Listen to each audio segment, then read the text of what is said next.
As Jesus passed by, he saw a man blind from birth. Whereas we heard this morning from the Gospel of John, chapter 9, 1 to 41. I once listened to a speech, more or less a testimony, shared by someone who had been blind and later recovered his sight, his vision. According to him, there is hardly any illness that is as tormenting, as painful, and as difficult to live with as blindness, especially when someone loses their sight sometime or at a point in their lives. According to him, it is so painful and frustrating. Suddenly, you don't see anything again. Suddenly, everything around you is darkness. You can no longer see the faces of your loved ones. You can no longer see the world around you. And most painfully, you can no longer see your very self. Not even the food you eat, the clothes you put on. Everything around you is practically thick darkness. According to the man, the pain, the frustration is indescribable. Now with this, we cannot begin to imagine the joy and the great excitement of the man in today's gospel who was born blind, but was later healed of his blindness by Jesus Christ. For the first time in his life, he was able to see. Because of his blindness also, he was unable to take care of himself. He had to beg in order to survive. And most of all, I would say, he couldn't even see the faces of those who were helping him. Although the gospel of today is about the healing of the man born blind, the story speaks about physical blindness. However, if blindness is inability to see clearly or to recognize something, we can actually say that in the reading of today, in the gospel of today, apart from the man born blind, there were other people who were blind in that story. Not just one person, but there were other people in that story who were born blind. So, within biblical and pastoral context, we can actually talk about or talk of other forms of blindness. Being blind. Number one, spiritual blindness. Life challenges can sometimes cloud our vision of God and life itself, making it difficult for us to see clearly the goodness of God and the beauty of life. When we pass through difficult experiences or pains, be it bereavement, loss of job, illness, marital crisis, or uncertainty,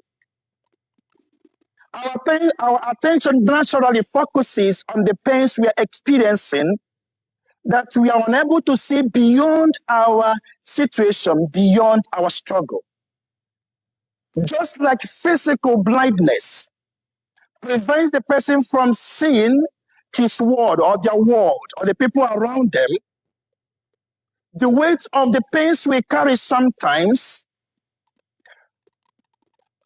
create in us some kind of spiritual blindness, such that the worries, the fears, the uncertainties make it so much difficult for us to see clearly and to notice clearly the presence of God, the kindness around us, the support from friends and families, the beauty of life, the positivity that is all about life. We only see the darkness because of what we are passing through. It prevents us from seeing the light of God's presence. However, the good news is that the presence of God, His goodness, the beauty of life, these do not disappear when we face difficult challenges although they may be hidden behind the cloud of the pains we go through.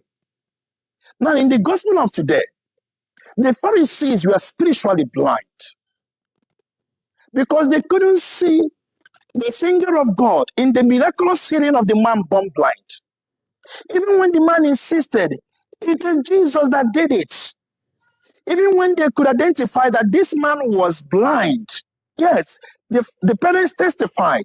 They themselves knew that this man was blind, but yet they were blind to see that this was an intervention made by God.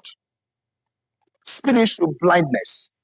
When my circumstances, my pains, whatever I'm going through, cloud my vision, that I don't see anything again. Even when someone is telling me God is with you, I don't even see it. Even when someone is telling me God is still good, I don't even see it. Even when someone is telling me life is still beautiful, I don't even see it. Because what I'm seeing and what I want to see is the negativity, the pains, the sufferings, and whatever I'm going through, the pains, the disappointment of life.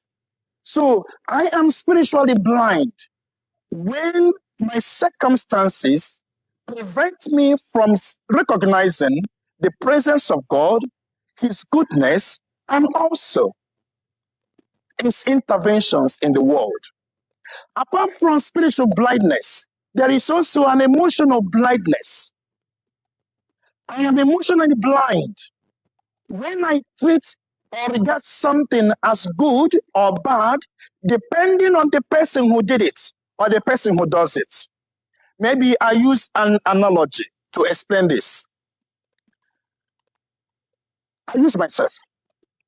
I am your priest. Let us assume that you love me so much. I want to believe you love me. You love me so much that for you, I am the best priest in the world. I'm your favorite priest.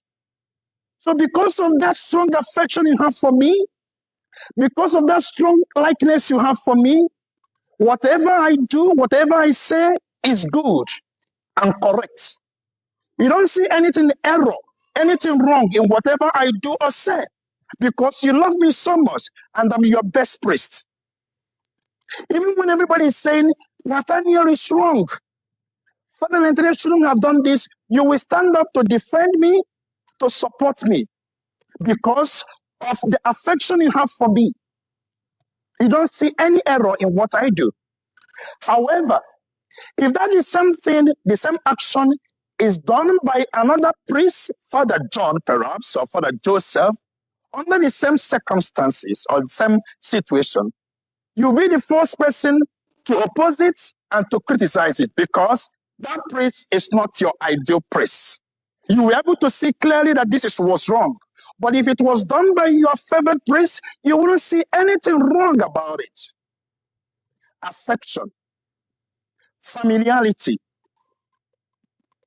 relationship, loyalty can sometimes blind us from seeing an objective truth.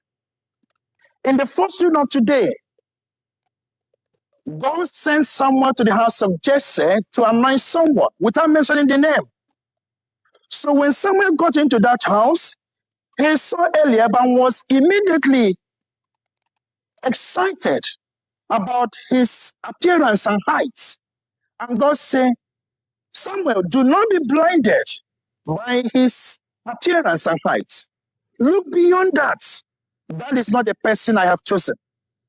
Sometimes the beauty of our partners, the beauty of our friends, their handsomeness, they cloud us from seeing the other side of them.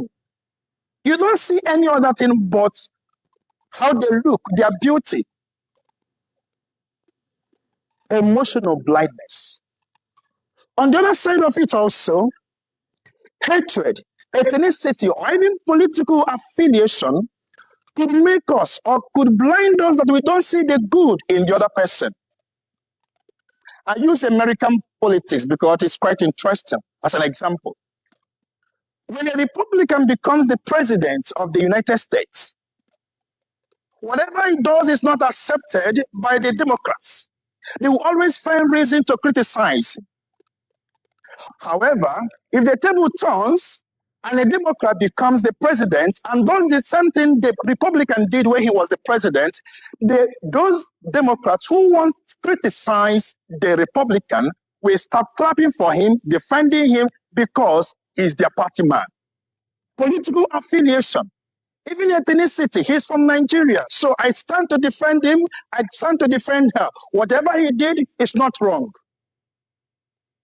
Or because of hatred, whatever he did is wrong. So whether everyone is saying wonderful, wonderful, because I have dislike for her or for him, I don't see anything good coming out from him. And that is exactly the position or the behavior of the Pharisees. Because of their deep hatred for Christ, they couldn't see the beautiful thing he did in the life of that gentleman who was born blind. I want to believe that if the same act had been done by someone else, someone they loved and reverenced, they wouldn't have raised any objection.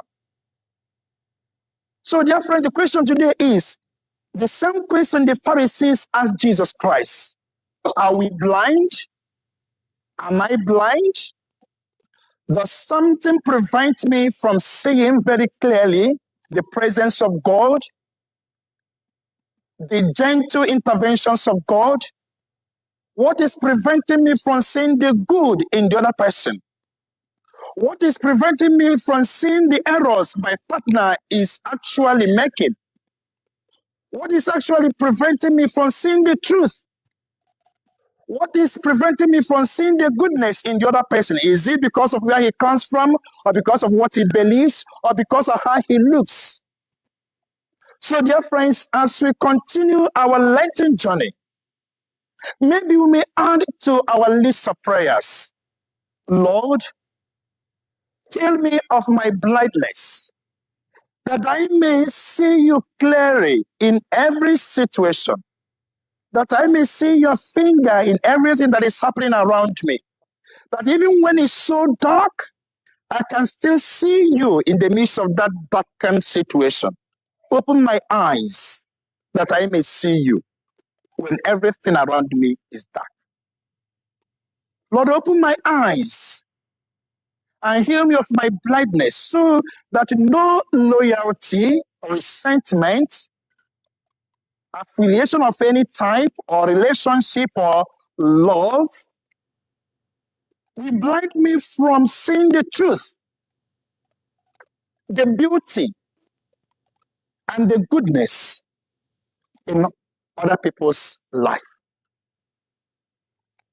The man born blind was healed. He was the only one that received healing. All other participants in that story, they remained blind. Although physically they were seeing things, but spiritually they were blind. And emotionally they were blind. May God open our eyes that we may see clearly what he is demonstrating for us. Just as he opened the eyes of Samuel and he was able to make the right choice and see beyond handsomeness, beauty, and appearance, seeing the truth.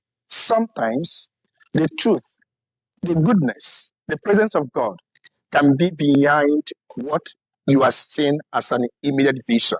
You may need to look beyond that to see what God is saying.